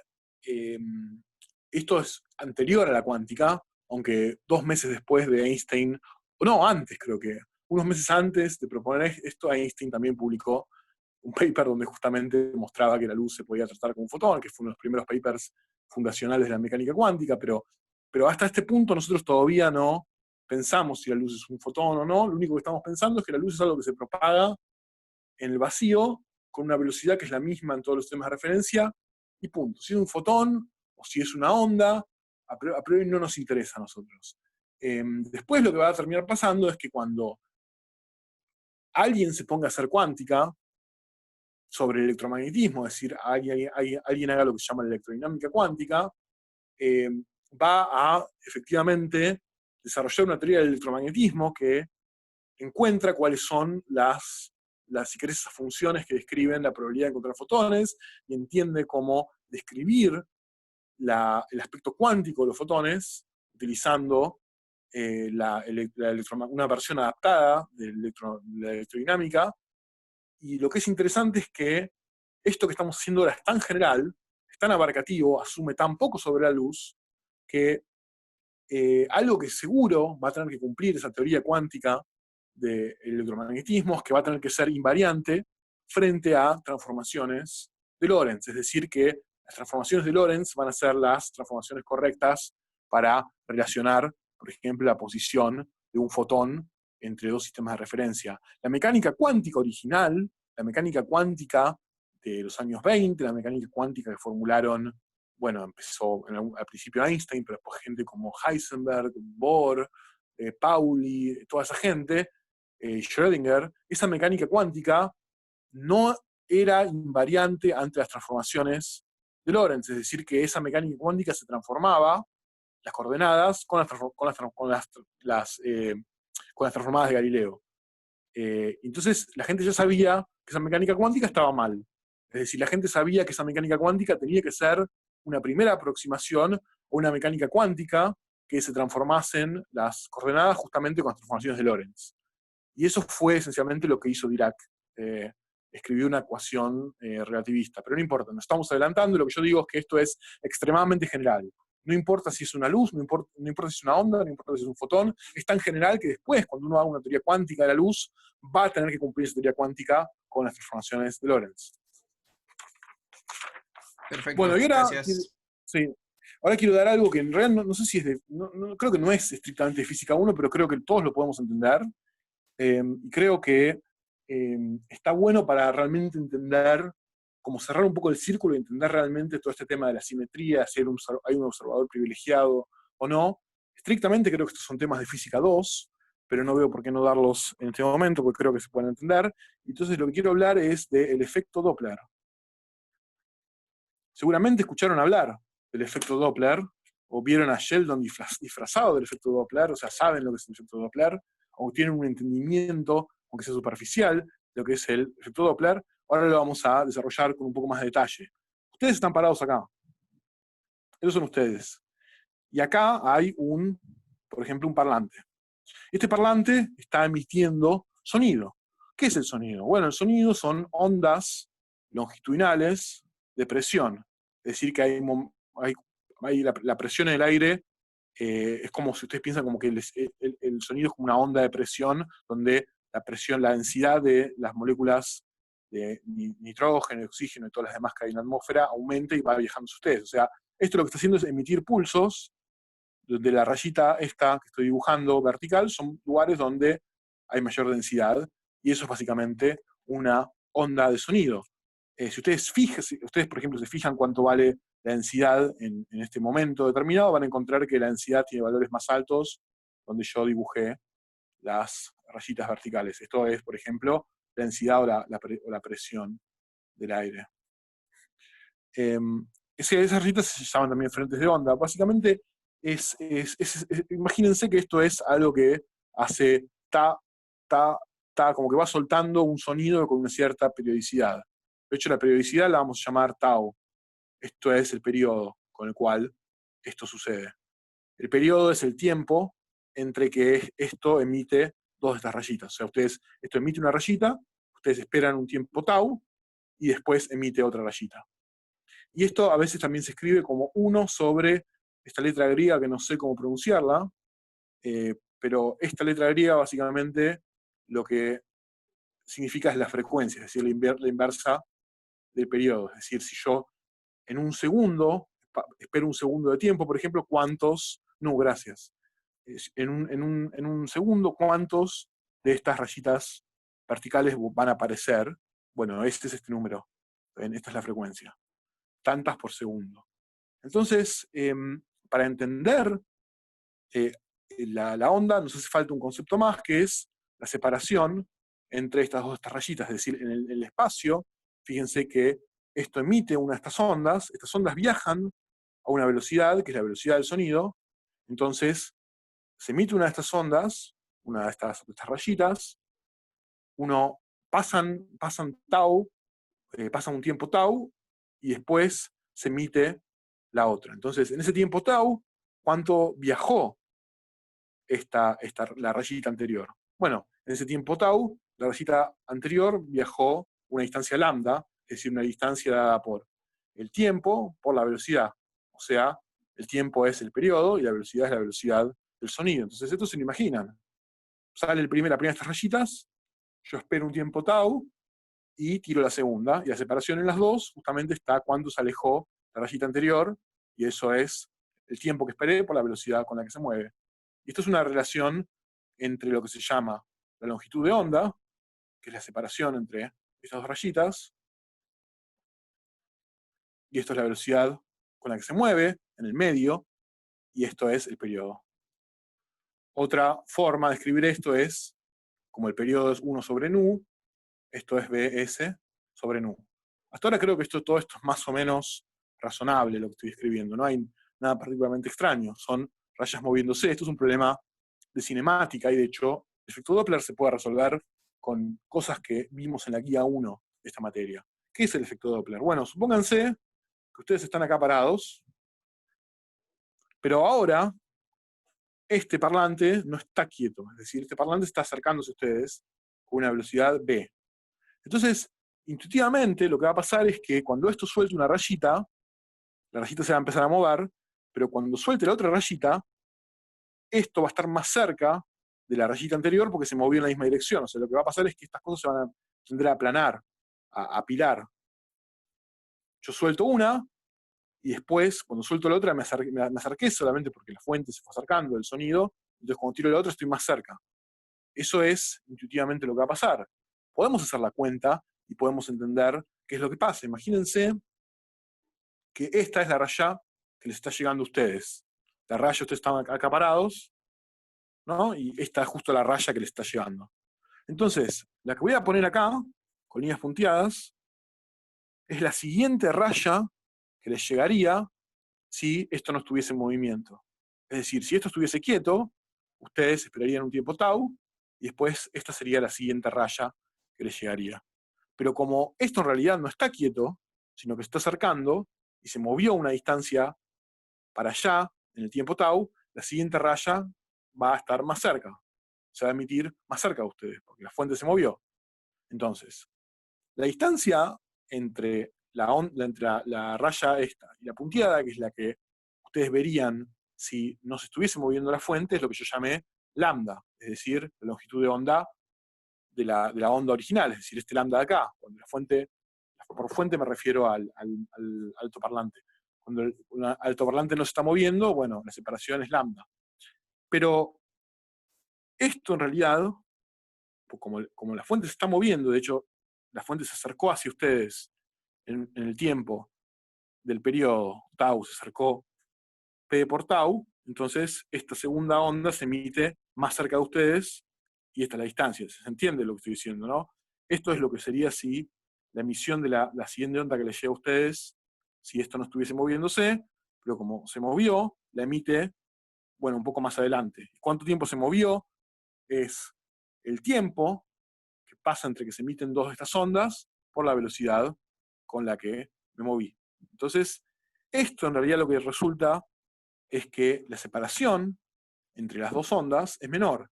Es decir, esto es un lambda prima que es menor que el lambda que había entre la raya que me llegó y la raya que me hubiese llegado si no se está moviendo el altoparlante. Entonces, esto que está acá, fíjense que si yo sumo este pedacito más este pedacito, me da todo lambda. O sea que si yo hago lambda es igual a lambda prima más b por tau. Lo que estoy haciendo es sumando pedacitos.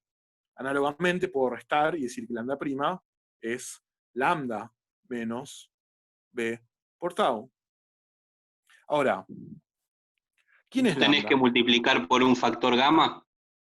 No, esto no es relativista. Esto capaz no lo aclaré.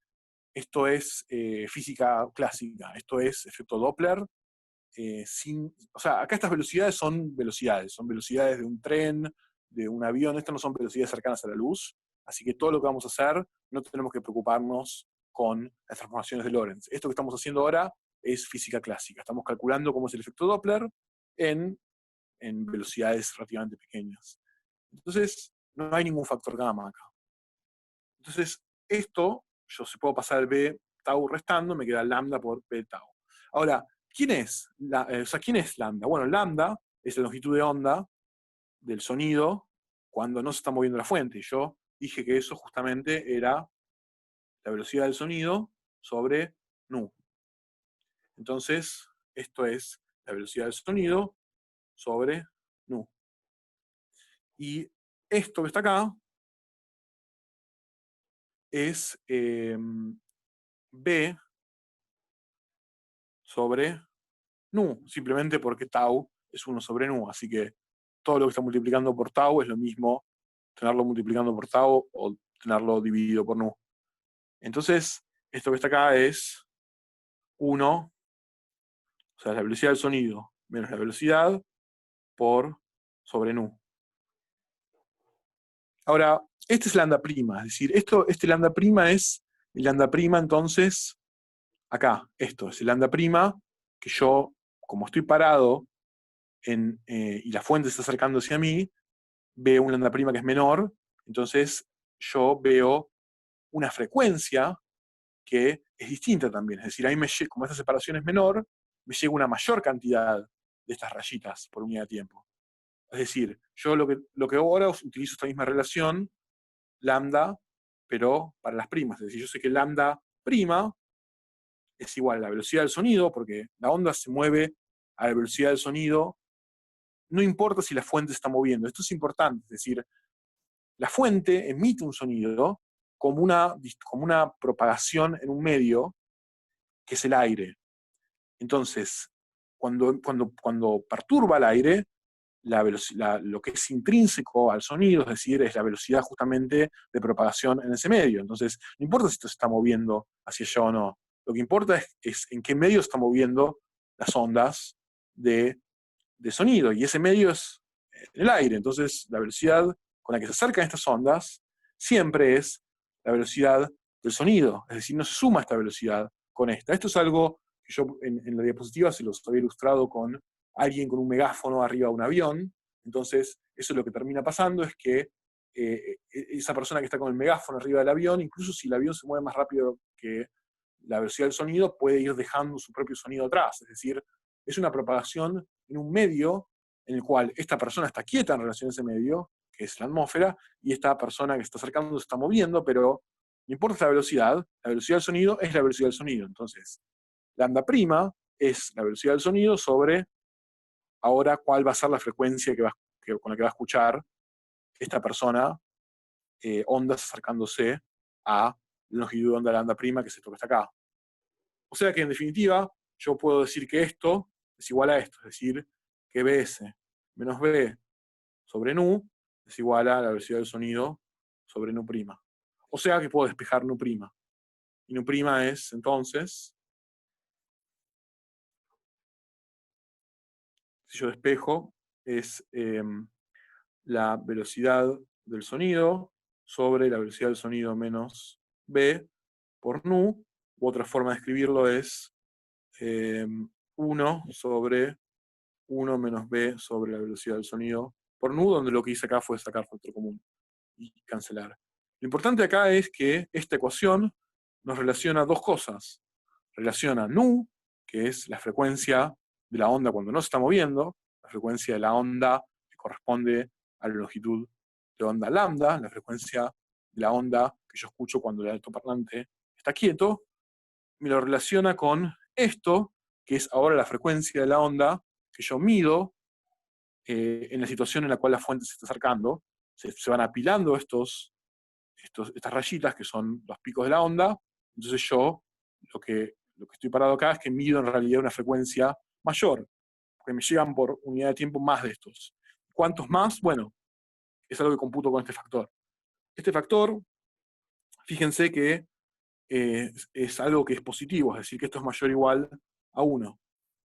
Eso quiere decir que la frecuencia con la que yo escucho a la onda acercarse va a ser mayor. Es decir, que si algo está acercando hacia mí y hace un sonido del estilo buh, yo voy a escuchar algo más del estilo buh, o sea, voy a escuchar algo que sea más agudo, y eso es algo que pasa, por ejemplo, con los trenes. Ustedes tienen la experiencia de que cuando un tren se acerca, la bocina del tren, si esa es la palabra, se escucha más aguda, y cuando se aleja de ustedes el tren, se escucha más grave. Y eso es porque si ustedes están parados acá, entonces uno puede calcular el efecto Doppler en la situación opuesta en la cual esto se está alejando. Y como se está alejando, cada vez están más separadas.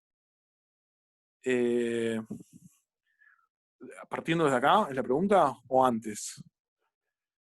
O sea, ¿en qué Sí. ¿Cómo apareció? Ahí está. ¿Cómo apareció en Nu' justo donde pusiste el lambda prima redondeado, a la izquierda? ¿Por acá? qué pusiste Bien, prima perfecto. abajo? Este es el punto en el que yo pienso que es más fácil perderse. Nosotros calculamos cuánto vale lambda prima, ¿ok? Esto de lambda prima es algo que nosotros calculamos, que es la separación entre ondas que nos llegan. Esto es lambda prima. Este lambda prima es un número que está relacionado, por supuesto, con qué es lo que modificó a esta separación, que principalmente tiene que ver con el movimiento de la fuente. Pero olvidémonos de que esto viene de otra cosa. Pensemos que yo estoy acá parado y me llega una onda con una separación que es lambda prima. Entonces, para cualquier onda, yo puedo relacionar cuánto vale la frecuencia con la longitud de onda, justamente diciendo que lambda prima es igual a el periodo tau prima por la velocidad. Es decir, si yo espero, si esta onda tiene un periodo que lo voy a llamar tau prima, es decir, que ese es el tiempo que tardan en emitirse dos de estas cosas, entonces, cuando pasa ese tiempo y lo multiplico por la velocidad del sonido, estas recorren una distancia que es lambda prima. Esto es algo que vale para cualquier onda. O sea, si yo tengo la longitud de onda, lo puedo relacionar con el periodo de esta forma. Sí, sí. Entonces, en este momento lo que yo hago es decir, bueno, entonces lambda prima es igual a BS por nu prima. Acá lo único que hice es escribí quién es tau prima en relación a nu prima. La frecuencia es 1 sobre el periodo.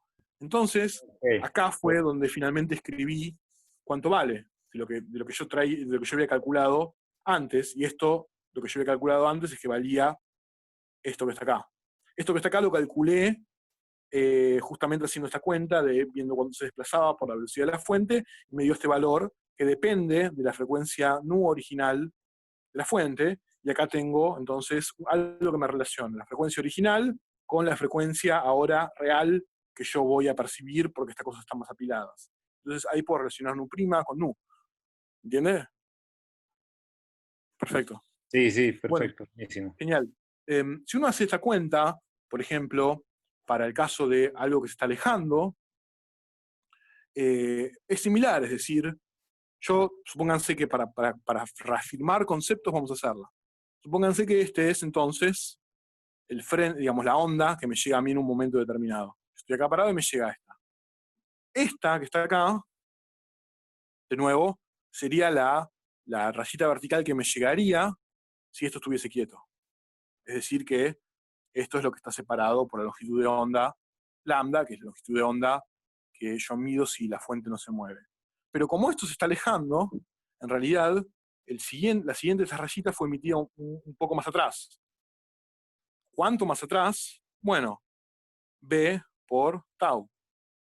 Es decir, que ahora yo tengo un lambda prima que es mayor. Es decir, tengo un lambda prima que es ahora este cachito lambda más este cachito.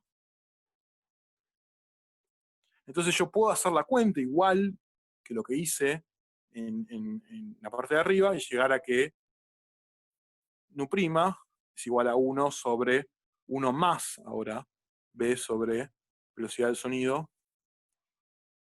por nu. O sea que esta cosa es menor o igual a 1, entonces esta frecuencia es menor y se hace más grave el sonido. Y fíjense que esto lo podría haber hecho sin hacer ninguna cuenta, cambiando este B por un menos B, ¿no? Porque justamente lo que estoy haciendo es cambiando la velocidad por menos la velocidad, entonces podría haber encontrado lo mismo. Entonces esto es lo que nos dice cómo encontramos la frecuencia de una fuente de sonido que se acerca, que es mayor, y una frecuencia de sonido que se aleja.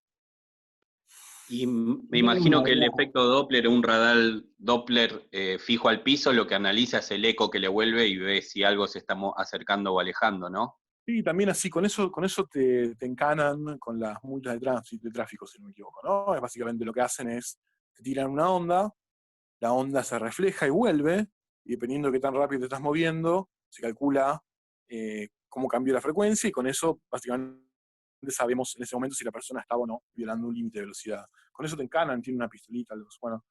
Bien. Tengo otra Creo duda que sobre eso sí, mismo. ¿cómo no?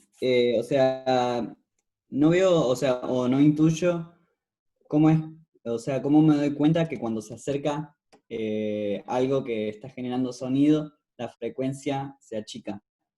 O sea, cómo No, se veo, agranda. cómo, Se agranda la frecuencia, no se achica. O sea, cuando se acerca, claro. se agranda. ¿Está bien? O sea, a ver. A pensar estoy viendo si puedo improvisar una explicación con las cosas que Perdón, la tengo. longitud de onda quise decir. Claro, longitud de onda. O sea, a ver. Pensalo. em, O sea, me viene a la imagen como si fuera un resorte, como si estuviéramos unidos por un medio de un resorte. no sé si entiendo cuál es el resorte, pero sí. Un resorte, por ejemplo, entre la persona y el tren. Cuando el tren se acerca a la persona, se achica, digamos, esa es la longitud entre las vueltas del resorte y cuando se aleja se agranda. Ok. Yo entiendo. Vos estás pensando al aire como un resorte. Yo entiendo que. Ok, yo entiendo lo que decís. Estás pensando al Es aire. solo para entender, para que me entre Sí, en la sí, sí, cabeza sí, sí, sí. cómo es Está que bien, está bien. se... Pero lo que estás diciendo es que el aire en realidad es una cosa así. Esta es la persona, este es el tren, y en realidad una forma de pensar el aire es como una especie de medio así, que es como una especie de resorte, y entonces cuando un sonido es básicamente una propagación en esta cosa, bueno, entonces lo que puedes decir, si lo pensás de esa forma, es que eh, si el resorte está más estirado, el resorte está más tenso, no, bueno, no sirve esta analogía porque, ¿Puedo hacer una, profe? a ver, Si querés hacer el sonido de un auto de carrera que viene por la pista y vos estás en la llegada y el sonido es... O sea, primero es agudo porque se viene acercando y cuando te pasa y se empieza a alejar es más grave. Y la amplitud lo que hace es que un sonido bajo tiene baja amplitud y un sonido agudo tiene amplitud más chica, digamos. Y bueno, no sé si te sirvió. sí, igual, no, pero yo creo que lo que él está planteando es un modelo en el cual uno piensa al aire como, no sé, por ejemplo, como algo que propaga la onda longitudinal, que puede ser, por ejemplo, un resorte. Lo que pasa es que en realidad para mí el modelo adecuado para esa intuición son muchos resortitos, en realidad no uno solo, sino muchos resortitos. Cuando este empuja al siguiente, se va moviendo y eso va transmitiendo la onda, no es un único resortito. Igual yo no te recomiendo, como decían en el chat, no te enrosques mucho pensándolo en términos de si es un resorte que representa el medio, sino simplemente pensalo como que a medida que se acerca, va tirando estas rayitas y cuando tira la próxima está más cerca, entonces la próxima rayita está más cerca todavía. Entonces como que va tirando rayitas a un tiempo, con un intervalo constante, solo que cuando le toca, podemos hacerlo directamente, lo podemos dibujar perfectamente. Supongamos que este es el móvil, y nosotros estamos acá, entonces esta es la rayita con la tira. Entonces, en un tiempo después, un tiempo tau después, que es el tiempo en el que tarda en tirar la otra rayita la va a tirar cuando esto esté todavía más adelante. Entonces, si esto es lo que se movió, esta va a estar acá, entonces las rayitas aparecen comprimidas. Si esto no se hubiese movido de acá, la rayita estaría acá, o sea que estaría a una mayor distancia. Sí, Sí, ahora lo veo, no lo estaba claro, viendo. sí. Pero sí. Igual yo creo que está bien, o sea, que vos te lo pusiste a pensar en términos más como mecanísticos, pero de vuelta, tendría que pensar un poco mejor, pero creo que la analogía que vos en realidad necesitas más son como muchos resortitos y te vas a complicar pensándolo de esa forma, si bien después en Física 2 van a ver el aire entendido como un sistema así. Bueno, igual sigamos, porque ahora hay un par de cosas más que les quiero contar, que ahora viene para mí lo que es no trivial, que es lo siguiente, y este es el punto en el cual, empieza a ser claro cuál es la diferencia entre la relatividad, en el sentido de Einstein, y la relatividad en el sentido de Galileo, y para mí esto es bastante iluminador. Al menos, no sé, capaz ustedes no están de acuerdo, pero fíjense esta situación. Esta situación es como sigue.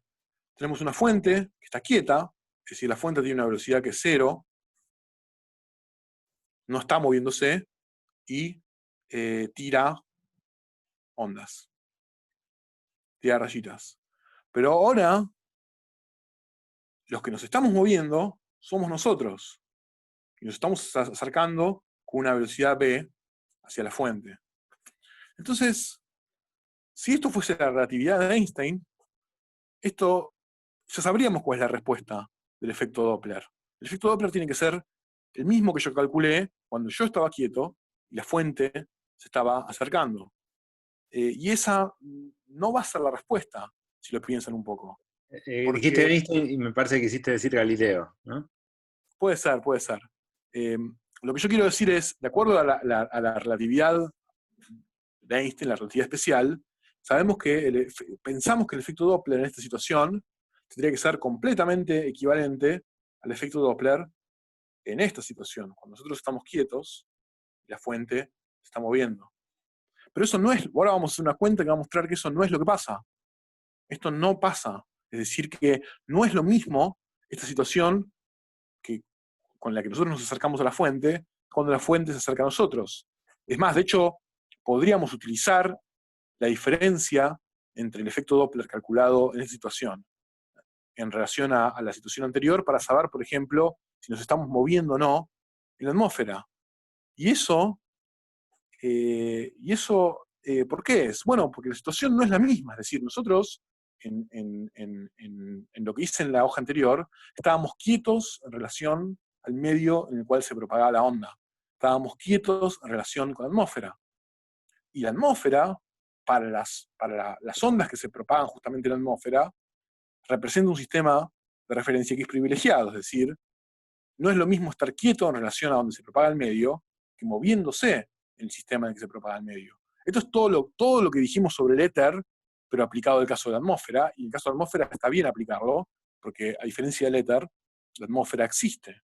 Entonces, ¿cómo es esta situación? Bueno, esta situación en la cual yo me estoy moviendo, yo me estoy acercando hacia la fuente, la puedo pensar, para hacer las cuentas, como una situación en la que, esto es algo que no digo, piénsenlo, pero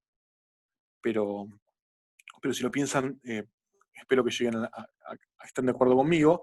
Si esta es la velocidad del sonido, yo puedo pensar a esta situación en la cual yo me acerco ahora hacia la fuente, como una situación en la que yo estoy quieto, pero en realidad la velocidad del sonido es la velocidad mía más la del sonido. Es decir, como yo me estoy acercando hacia el sonido, entonces a mí me llegan ondas con una velocidad que es mayor a la del sonido. ¿Está bien? Si yo estuviese quieto, me llegarían ondas con una velocidad que es igual a la velocidad del sonido, pero como yo me estoy moviendo hacia allá con una velocidad opuesta, apuntando en una dirección opuesta a la velocidad del sonido, la velocidad con la que me llegan estas ondas es mayor. Esto es como la diferencia entre que te choquen o chocarte cuando vos estás moviendo hacia algo. Claramente es peor chocarte cuando vos te estás moviendo hacia algo, porque la velocidad relativa, digamos, se suman, entonces vos tenés ahora una velocidad relativa mayor. Entonces, esta situación es la misma en la cual yo estoy quieto, pero ahora llegan ondas hacia mí con una velocidad que es la suma de la velocidad con la que yo me estoy moviendo más la velocidad del sonido.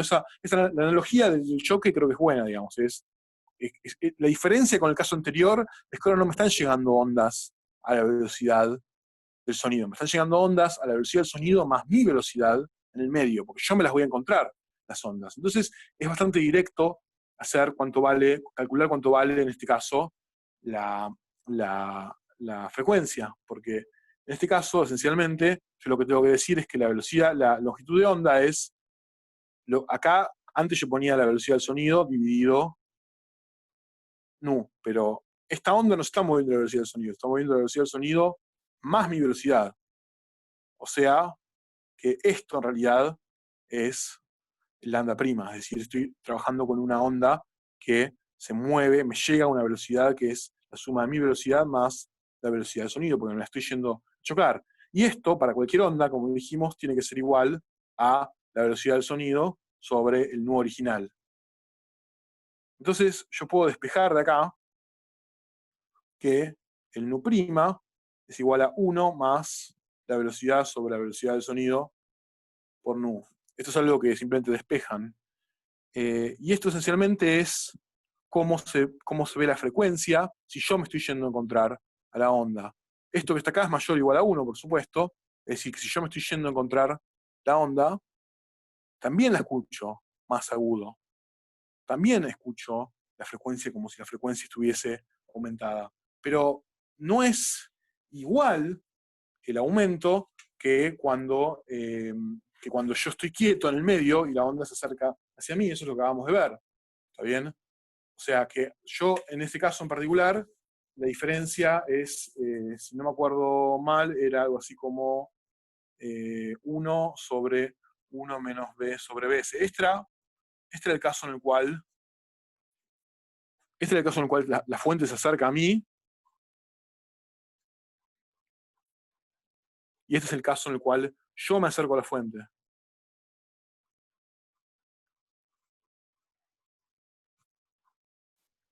Y no son lo mismo. Y no son lo mismo, y no tienen por qué ser lo mismo, porque la situación no es simétrica. Hay un medio, que es donde se propagan las ondas, y en una situación yo estoy quieto en relación a ese medio, que es en este caso, y en otra situación yo me estoy moviendo en relación a ese medio, que es en este caso. Y eso está bien, o sea, eso no hay ninguna contradicción. Pero si ahora las ondas fuesen la luz, este resultado no podría valer. Porque si las ondas fuesen la luz, entonces lo que estaría diciendo es que yo puedo distinguir si yo me estoy moviendo en relación a cierto medio que justamente no existe, que es el éter, que justamente dijimos que no hace falta invocar siempre que asumamos el principio de relatividad de Einstein. Entonces, lo que vamos a calcular muy rápidamente ahora es lo que se llama el efecto Doppler relativista, es decir, cómo es el efecto Doppler para el caso en el cual las ondas no son de sonido, sino que las ondas son luz. Entonces, el efecto Doppler relativista sería una cosa así, sería, voy a dibujar en vez de un megáfono, una bombita de luz, y acá voy a estar parado yo. Ustedes pueden pensar que esta bombita de luz se mueve y se acerca hacia mí con una velocidad v. También pueden pensar que esta lamparita, por ejemplo, se prende y se apaga, o sea, lanza un flash de luz con un periodo que en su sistema de referencia, porque tienen que pensar que esto es 1' ahora, este es un O, es decir, que este está moviendo en relación a este, en su sistema de referencia esto es un tiempo, tau, que es tau 0 sobre 1 sobre nu 0. Por supuesto, este es el tiempo entre dos flashes vistos del sistema de referencia O'. Este tau, obviamente, no va a ser el mismo tau que va a ver esta persona por la contracción de Lorentz. Entonces lo que tenemos son que estos pulsos que emite esta lámpara cuando se apaga y se prende, se van moviendo a la velocidad de la luz hacia el observador O, y lo que queremos ver es con qué frecuencia le llegan al observador O. Entonces, hacemos el mismo tipo de dibujitos que hacíamos antes. O sea, este es uno de los pulsos que le está llegando al observador en un momento determinado. Este que está acá sería el pulso siguiente que le llegaría si esto no estuviese moviendo, pero como esto se está moviendo, entonces aparece más adelante. Esto que está acá es el lambda, es decir, el lambda que yo tengo si no se estuviese moviendo la fuente. Esto que está acá es lambda prima, y esto que está acá es lo que se movió en un tiempo tau, el observador, en un tiempo tau visto desde O, porque O es el que está justamente recibiendo la onda y viendo la velocidad v en un tiempo B, en un tiempo tau, perdón, por B. O sea, cuánto se acercó la fuente. Pregunta, en ese tiempo. profe, ¿el resultado qué sería? ¿Ver otro color? Sí, va a ser eso. Depende cuál es la... Es un poco más complicado que el otro color, pero en gran medida dependiendo... Si la fuente es monocromática, sí. Ahora llegamos a eso. Entonces, esto es simplemente la misma aritmética de siempre. Este lambda se escribe como este cachito de acá, más este cachito de acá, o lo que es lo mismo, lambda prima, se escribe como lambda menos b por tau. Y ahora, fíjense que para una onda, ¿cuánto vale lambda? Dijimos que lambda, para el caso del sonido, era cuánto yo me desplazaba en un periodo por la velocidad con la que se propagaba la onda. Esto es para el caso del sonido. Para el caso de la luz va a ser lo mismo, solo que esto va a ser, en vez de la velocidad del sonido, la velocidad de la luz. Entonces, este lambda prima es igual a esto, que es c por tau menos b por tau, o sea, c menos b por tau. Entonces, este lambda prima que yo tengo acá es el lambda prima que va a ver la persona que está parada, y ese lambda prima va a estar asociado a una frecuencia nu prima, es decir, que porque este lambda prima es más corto que lambda, le van a llegar con más frecuencia estos palitos, que son los pulsos, y la relación es siempre la misma, es C sobre nu prima. Eso es la relación que existe siempre entre la frecuencia y la longitud de onda. Entonces, yo llego a la conclusión de que, despejando acá, nu prima, paso multiplicando, es igual a C menos B, o así, y esto así, 1 sobre tau. Acá lo único que hice fue despejar quién es nu prima, y acá falta algo más, es decir, yo puedo agarrar y decir, yo todavía no expresé esto en términos de la frecuencia con la que emite los pulsos la lámpara, porque esa frecuencia es una frecuencia que sabe la persona que está apretando el botón en O'. Es decir, es una frecuencia que ocurre en otro sistema de referencia, en O'. Es decir, que para O' en realidad van a pasar un tiempo, o sea, si yo estoy acá en O, y me fijo cuánto vale en O', en un intervalo de tiempo entre que la persona apretó el botón 2 veces para tirar 2 intervalos, por la dilatación temporal, ese intervalo va a ser mayor. Es decir, que yo en realidad lo que tengo que decir es que esto que está acá, en realidad es justamente omega por tau 0. Entonces, tau 0 es 1 sobre nu 0, o sea que metiendo todo esto acá, la conclusión es que nu' es igual a, acá puedo esto que está acá escribirlo como 1 sobre 1 menos b sobre c, sacando el c, factor común. Así que esto es nu' es igual a 1 sobre 1 menos b sobre c por nu 0 sobre omega. Si se acuerdan quién era omega, omega era 1 sobre la raíz de 1 menos b cuadrado sobre c cuadrado. O sea que nu' va a terminar siendo la raíz de 1 menos b cuadrado sobre c cuadrado, 1 menos b sobre c. O sea que esto que está acá, dije otra cosa que no era gamma, esto es gamma. Esto que está acá es el análogo a el factor multiplicativo que me cambiaba las frecuencias para el caso del sonido. Si ustedes hacen un poco de álgebra, en el sentido de que se dan cuenta de que 1 menos b cuadrado sobre c cuadrado, eso es lo mismo que 1 menos b sobre c, 1 más b sobre c, esto es completar cuadrados. Si ustedes escriben eso, va a llegar a una forma un poco más común de escribir esto, que es la raíz de 1 más b sobre c sobre la raíz de 1 menos b sobre c por nu0.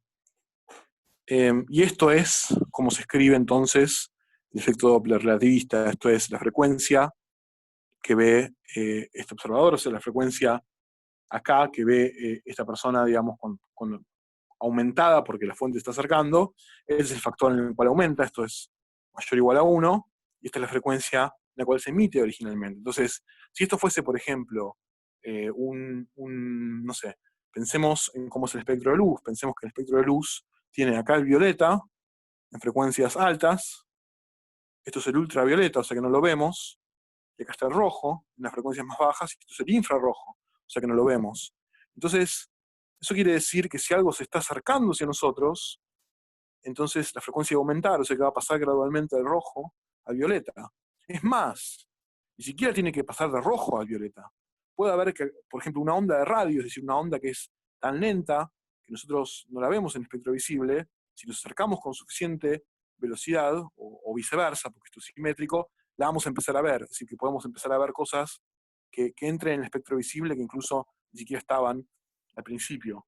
Y fíjense otra cosa, que es lo más interesante para mí, que es que esto que está acá lo derivamos para el caso en el cual la fuente se acercaba a nosotros, pero que si hubiésemos hecho la cuenta con nosotros acercándonos a la fuente, hubiese sido exactamente lo mismo. Es decir, esto no distingue quién es el que está moviendo. Esto es, como tiene que ser, en relatividad especial, simétrico. Es más, ¿cómo resuelve entonces el problema de que en el caso del efecto Doppler parecía que teníamos dos posibles factores dependiendo de si nosotros nos acercábamos, que era 1 más b sobre la velocidad de propagación, y en el caso de que la fuente se acercaba a nosotros, que era 1 sobre 1 menos b sobre bs. Esto es lo que nosotros teníamos para el caso de que la fuente se acercaba, y el caso de que nosotros nos acercábamos a la fuente. En el caso del Doppler clásico, el Doppler en la atmósfera, digamos. Entonces, este factor que está acá es lo que se llama la media geométrica, es el promedio geométrico, la raíz del producto de estas dos, es como una especie de solución salomónica lo que termina pasando en la relatividad especial. Nos está diciendo que ninguna de estas dos puede ser la correcta, porque justamente esta es, porque asumen que hay una solución privilegiada que es cuando yo estoy quieto en relación a la atmósfera, por ejemplo. Entonces ninguna de estas dos puede ser la correcta, la que es correcta es la media aritmética de las dos, y esa es la que termina relacionando las dos frecuencias. Entonces, quedan 10 minutos, así que en esos 10 minutos, en A lo que escribí es, lo vuelvo a escribir más grande acá, es como es el corrimiento Doppler cuando la fuente se está acercando. O sea, esto es la velocidad del sonido, que sería las veces de velocidad de luz. O sea, lo que importante que quiero que quede claro conceptualmente de esto es que si estamos hablando de un efecto Doppler usual, entonces no es lo mismo el corrimiento de frecuencias cuando yo me acerco, cuando la fuente se acerca, pero en el caso relativista, eso no tiene chances de ocurrir, porque el caso relativista, justamente lo que nos dice la relatividad de Einstein es que todo es lo mismo. Si yo me paro en mi sistema de referencia, yo me paro en el sistema de referencia, lo que está moviendo en relación a mí es lo mismo. Entonces, visto de esa forma, no puede depender de quién se está moviendo. Y eso es justamente porque no hay una atmósfera, no hay un éter. Justamente desechamos eso, y cuando desechamos eso, llegamos a que es completamente equivalente quién se mueve. Bueno, para terminar, entonces, lo que les quería contar es que hay otra situación en la cual esto pasa, se puede ver un efecto, o sea, se puede ver un corrimiento de la frecuencia, que es el caso en el cual hay un campo gravitatorio muy intenso. Es decir, si esto, por ejemplo, es la Tierra, y nosotros estamos acá parados en una nave espacial, esto es un agujero negro, entonces, esto es algo que excede a la materia, pero ya se lo voy a explicar porque se los quiero contar. Entonces, si esto es una onda emitida desde la Tierra, nos va a llegar así, pero en el caso de que esto, donde se emite la onda, hay un campo gravitatorio muy, muy intenso, en virtud de que en un campo gravitatorio muy intenso, el tiempo para esta observadora acá ocurre más despacio, entonces esta onda se va a emitir más despacio y va a llegar con una frecuencia menor. Entonces, hay dos casos en los cuales puede ocurrir que a una onda de luz cambie su frecuencia. Una es justamente si hay un movimiento relativo, que es el efecto Doppler, y otro si hay un campo gravitatorio muy intenso, porque esencialmente lo que está pasando acá es que el delta T acá es mayor que el delta T para esta persona. Hay una dilatación temporal debido al campo gravitatorio, entonces si esta cosa tira flashes, el tiempo entre los flashes va a ser mayor, o sea que la frecuencia va a ser menor. Entonces les voy a contar un argumento de una película que se me ocurrió. Es un argumento que para mí puede ser una excelente película de ciencia ficción. Y el argumento más o menos es el siguiente. A ver si me siguen. Es el futuro, es la Tierra del futuro, y la Tierra está devastada porque hay una crisis ecológica, es difícil cultivar, la agricultura se fue al tacho, entonces parece que está muy complicado el futuro de la Tierra, pero al mismo tiempo la NASA descubre un agujero de gusano cerca de la órbita de Saturno, cerca del borde del sistema solar, y ese agujero de gusano lleva a un sistema solar que es muy particular. Es un sistema solar que tiene un agujero negro supermasivo, es decir, un agujero negro con una masa muy, muy grande, que tiene 3 planetas orbitando alrededor. Y esos 3 planetas, la esperanza de la humanidad es mandar a exploradores para que se fijen qué es lo que pasa en cada uno de estos planetas. Y no es Interstellar, es mi versión en todo caso. Entonces hay 3 planetas, entonces el objetivo es básicamente ver cuál de estos planetas es el que conviene justamente, o si es que alguno de ellos al menos lo es, adecuado para mudarse de la Tierra y escapar de la debacle de la Tierra. Entonces, ¿qué es lo que hacen? ¿Qué es lo que hace la NASA? Bueno, la NASA manda a 3 exploradores, pero cada uno le pone una fuente que emite una onda electromagnética, es decir, que emite un pulso, que el pulso es una cosa así.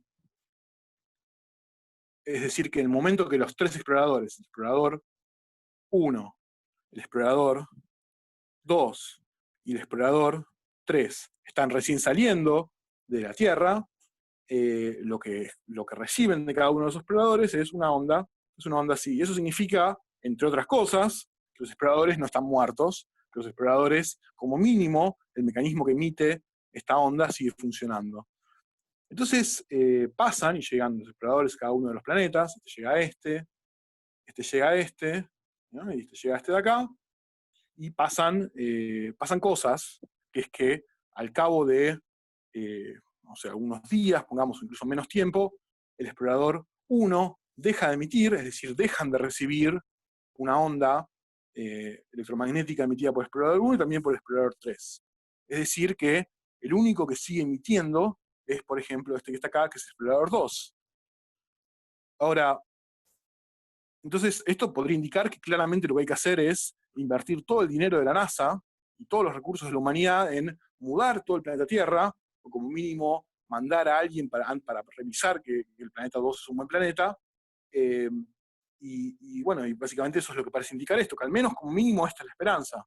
Pero la NASA tiene algunos de los mejores físicos del planeta trabajando, es decir, tiene a gente como Michael Caine, que es supuestamente uno de los físicos más grandes de la historia de la humanidad, tiene gente realmente brillante. Entonces, en vez de hacer eso, lo que se dan cuenta es que si bien no reciben nada para el explorador 1 y no reciben nada para el explorador 3, y sí reciben una onda para el explorador 2, la onda que reciben para el explorador 2 no es la que esperarían. La onda que reciben es una onda que tiene una frecuencia muchísimo más baja que la frecuencia que esperarían recibir del explorador 2. Es decir, que si bien el explorador 2 está emitiendo una onda, la onda tiene una frecuencia muchísimo más baja. Entonces, esta gente son físicos de primera. Entonces, se ponen a pensar y dicen, ¿qué es lo que podría estar pasando para que la onda esté distorsionada de esta forma? Bueno, lo que podría estar pasando es que, porque este planeta está tan cerca del campo gravitatorio, de este agujero negro supermasivo,